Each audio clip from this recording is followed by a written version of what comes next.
Olá, bem-vindos a mais uma viagem na história. A nossa viagem hoje é por terras austríacas e envolve a Força Expedicionária Brasileira.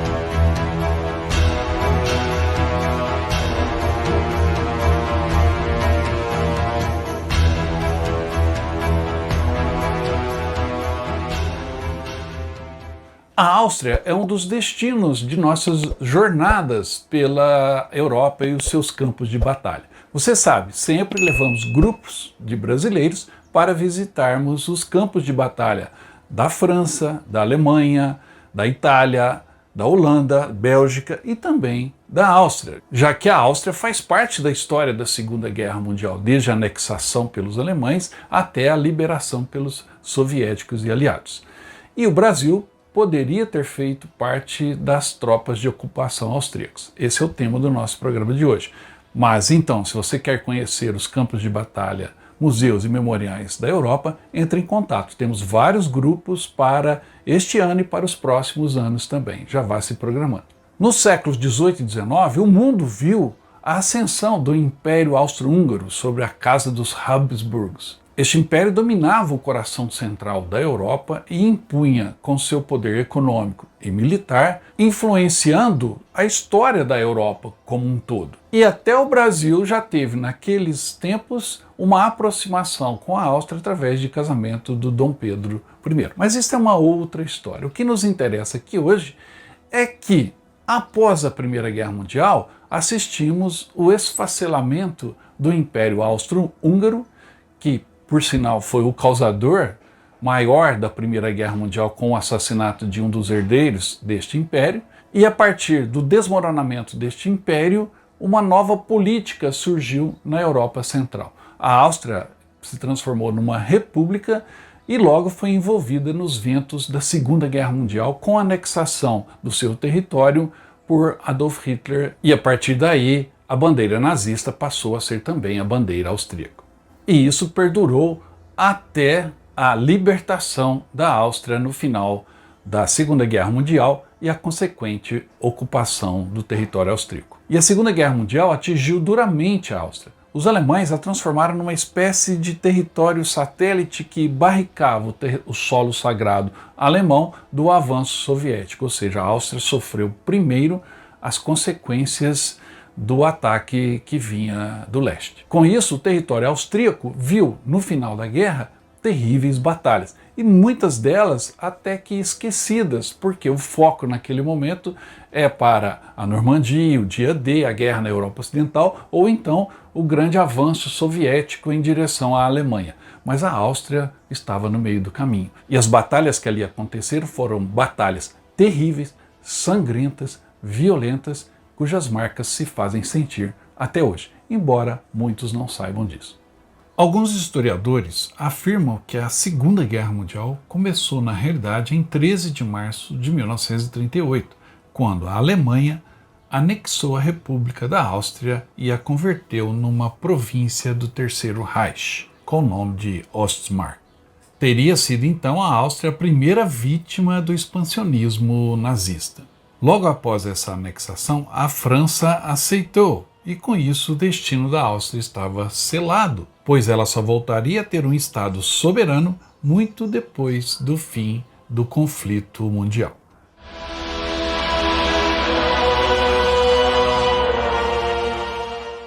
Antes disso, o país ocupado pelos alemães viu a ofensiva de Viena, que foi lançada pelas segunda e terceira frentes ucranianas soviéticas no intuito de capturar Viena e derrotar a Áustria durante a Segunda Guerra Mundial. A ofensiva durou de 16 de março a 15 de abril de 1945. Em 25 de março, a segunda frente ucraniana lançou a ofensiva Bratislava-Brno, cruzando o rio Rirão. Em 30 de março, a frente cruzou também o rio Nitra e rapidamente atravessou a planície do Danúbio, em direção a Bratislava. Em 2 de abril, a Rádio de Viena negou que a capital austríaca tivesse sido declarada uma cidade aberta. E no mesmo dia, as tropas soviéticas se aproximaram de Viena pelo sul, depois de invadirem algumas cidades menores na Áustria. Ao chegar à área de Viena, os exércitos soviéticos sitiaram e atacaram a cidade. Vários exércitos soviéticos, auxiliados pelo grupo de resistência 05 austríaco, que, liderados por Karl Isokol, queriam poupar a destruição de Viena, tentando sabotar as defesas alemãs. A única grande força alemã que enfrentava os atacantes soviéticos era o 2º Corpo Panzer SS alemão, do 6º Exército SS Panzer. A defesa de Viena foi comandada pelo general Rudolf von Bülow, sob o comando do general Wilhelm Dietrich. A batalha pela capital austríaca foi caracterizada por ferozes combates urbanos, enquanto em outras partes da cidade não havia muita oposição. Os defensores alemães mantiveram os soviéticos fora dos subúrbios da cidade até 7 de abril. Em 9 de abril, as tropas soviéticas começaram a se infiltrar no centro da cidade, mas os combates de rua continuaram por vários dias. Na noite de 11 de abril, o 4º Exército de Guardas invadiu os canais do rio Danúbio com o 20º Corpo de Fuzileiros de Guarda, movendo-se para a ponte Reichsbrück, a principal ponte que cruzava o rio. Viena finalmente caiu quando os últimos defensores da cidade se renderam no dia 13 de abril. No entanto, o 2º Corpo Panzer das SS de Dietrich partiu para o oeste nessa noite, tentando evitar o cerco. Depois de vários dias de luta rua a rua, as tropas soviéticas finalmente capturaram a cidade. Os números da batalha impressionam. Foram 25 divisões alemãs enfrentando 77 divisões soviéticas na invasão da Áustria. Os alemães tiveram 125 mil soldados capturados, 30 mil mortos e perderam 1.345 tanques nos combates. Já os soviéticos tiveram 38.661 mortos e 129.200 feridos.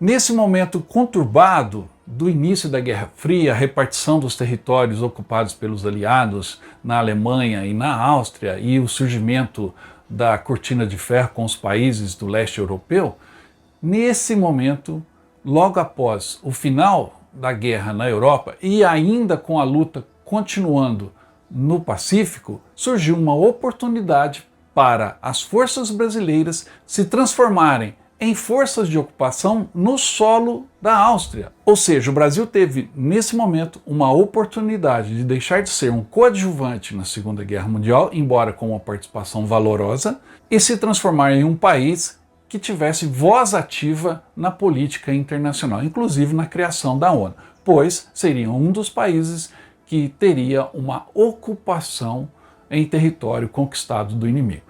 Esta chance político e diplomática, o Brasil deixou passar. Nesse ponto, a história do Brasil na Segunda Guerra Mundial começa a se cruzar com os destinos da Áustria no mesmo conflito. O historiador Francis McCann, brasilianista, com vários livros publicados sobre a nossa história militar, como, por exemplo, o livro Soldados da Pátria e também a Aliança Brasil-Estados Unidos de 1937 a 1945, esse professor emérito das Relações Internacionais na Universidade Federal Fluminense e também professor na Universidade de New Hampshire, nos Estados Unidos, se dedicou a pesquisar a história dos nossos soldados em solo europeu, contribuindo, por exemplo, no livro de Joel Silveira, A Luta dos Pracinhas, e sempre trazia uma visão global sobre a participação do Brasil na Segunda Guerra Mundial, analisando o pensamento estratégico das lideranças brasileiras, como Góes Monteiro e Getúlio Vargas. No entanto, foi em uma entrevista que ele concebeu alguns anos antes de falecer, o que aconteceu em 2021, ele fez uma afirmação surpreendente e que nos leva a refletir um pouco sobre as decisões das nossas lideranças militares e políticas daquela época. Segundo McCain, no fim da Segunda Guerra Mundial, o Brasil foi convidado pelos Estados Unidos e pelo Reino Unido, a Inglaterra, para participar da ocupação da Áustria. Essa eventual participação, afirma o historiador, poderia ter mudado a posição geopolítica brasileira no mundo. McCain disse que os motivos que levaram à recusa desse convite pelas lideranças brasileiras ainda é uma incógnita. Baseado em suas pesquisas, porém, ele acha que a proposta sequer chegou a Getúlio Vargas, quando acabou sendo discutida apenas no nível militar. Segundo McCain, havia 10 mil soldados brasileiros que não lutaram no território europeu e, estando descansados, poderiam ter atuado na ocupação da Áustria, pois da Itália até a Áustria não é tão distante assim. Eles poderiam ter sido colocados em caminhões e levados até a Áustria. A capacidade de participar da ocupação era plena, afirma McCain. Analisando então, o Brasil tinha uma divisão pequena na guerra, com 25 mil pracinhas, pouco em comparação com outros países, mas foi muito importante, pois o Brasil participou ativamente em um momento importante, contribuindo nos rumos da derrota alemã na Segunda Guerra Mundial.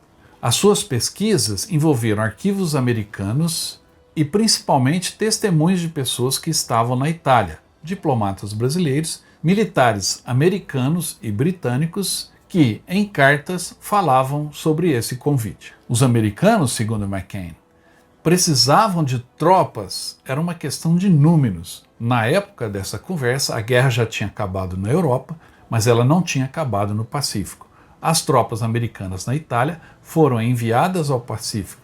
Os americanos e britânicos estavam preocupados em ter tropas suficientes lutando nessa região, e a ideia de enviar homens para ocupar a Áustria não parecia muito lógica. Portanto, eles precisavam de que outros pudessem fazê-lo, e o Brasil estava lá, tinha tropas descansadas e, portanto, a consulta ao comando brasileiro não era ilógica. Ao ser perguntado sobre a reação dos brasileiros a esse convite, McCain afirma: o Brasil, na pessoa do tenente-coronel Castelo Branco, que era o chefe de seção de operações da FEB na Itália, se opôs ao convite. E, aparentemente, Mascarenhas de Moraes, o comandante da FEB, também se opôs. McCain leu uma carta na qual Dutra diz que as tropas brasileiras não estavam equipadas de maneira apropriada para participar da ação.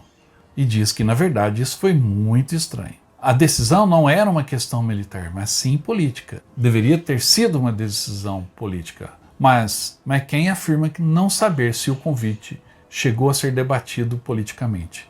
Ele não encontrou nada nos arquivos de Getúlio Vargas indicando que este foi consultado sobre o tema. Foi uma decisão militar. Os oficiais americanos queriam que os brasileiros participassem da ocupação da Áustria. E isso era uma coisa diferente do que a FEB estava fazendo.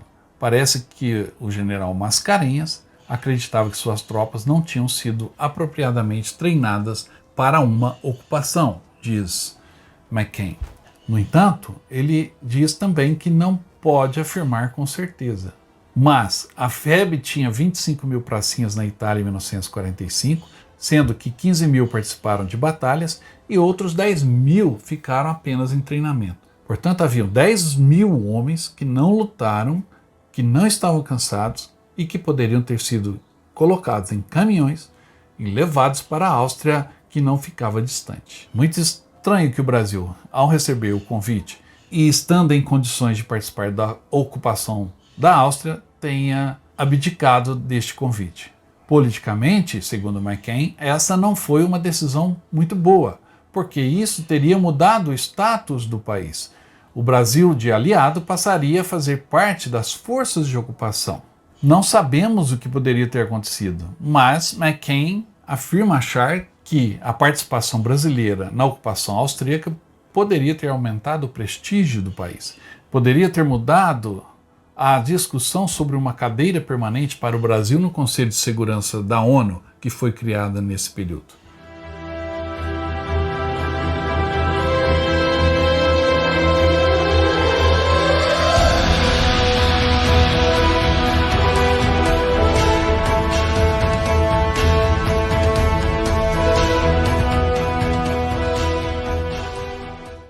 Bom, dito isso, e ressaltando essa oportunidade perdida, a ocupação da Áustria teve que continuar. E aí, França, Estados Unidos, Inglaterra e União Soviética fizeram a repartição da Áustria. E houve muita polêmica. Mas, ao contrário da forma como a Alemanha foi dividida entre esses países, a Áustria teve uma, vamos dizer assim, uma oportunidade, uma sorte, e a ocupação austríaca aconteceu de uma maneira mais leve e que permitiu ao povo daquele país manter a sua identidade e terminar com essa ocupação mais cedo.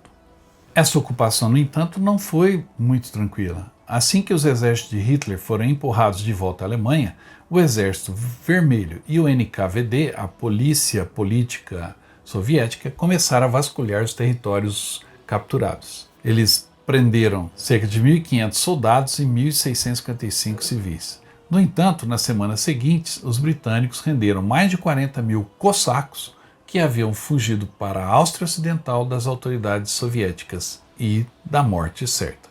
As tropas soviéticas se envolveram em violência sexual sistemática contra as mulheres austríacas, e a repressão contra os civis prejudicou a reputação do Exército Vermelho. Tropas americanas, incluindo a 11ª Divisão Blindada, cruzaram a fronteira austríaca em 26 de abril, seguidas por tropas francesas e britânicas. Os primeiros americanos chegaram a Viena no final de julho de 1945 e a partir daí iniciou-se uma discussão sobre a forma de ocupação da Áustria.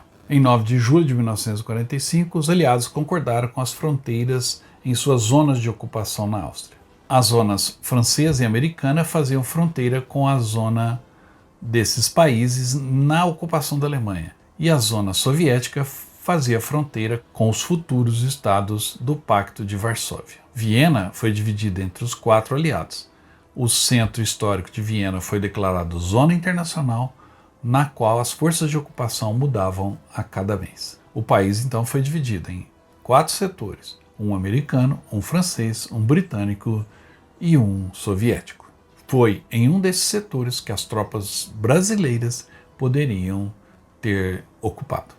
A ocupação militar durou de 1945 a 1955. No entanto, ao contrário da Alemanha, as últimas tropas das forças de ocupação deixaram o país em 25 de outubro de 1955. E no dia seguinte, o parlamento eleito da Áustria declarou que ela passaria a ser um país neutro. Isso tudo foi facilitado com a morte de Stalin em 1953, e Nikita Khrushchev concordou em desocupar militarmente o território austríaco que os soviéticos haviam ocupado em nome da coexistência pacífica, uma proposta de desarmamento entre as duas grandes potências em plena Guerra Fria. Uma outra justificativa da desocupação militar soviética é que essa ocupação sufocava a economia estatal soviética.